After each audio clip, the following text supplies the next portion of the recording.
तुळजापूर येथील कैलासवासी माणिकराव दादा खपले फाउंडेशनतर्फे पूरग्रस्त भागातील भूम, परंडा, वाशी आणि कळंब या तालुक्यातील विद्यार्थ्यांसाठी एक सामाजिक उपक्रम राबवण्यात आला।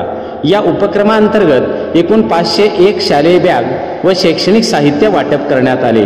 या उपक्रमाचे आयोजन श्री राहुल भैया विनोदराव खपले, माजी नगरसेवक व शहर प्रमुख तुळजापूर आणि त्यांच्या मित्र परिवारांच्या पुढाकाराने करण्यात आले। सर्व शैक्षणिक साहित्य खासदार श्री ओमदादा निंबाळकर यांच्या संपर्क कार्यालयात जमा करण्यात आले। या प्रसंगी श्री नवनाथ आप्पा जगताप, श्री अनमोलजी साळुंखे, राज खपले, श्री अनंत क्षीरसागर, विनायक कोळी आणि सचिन मोठे उपस्थित होते।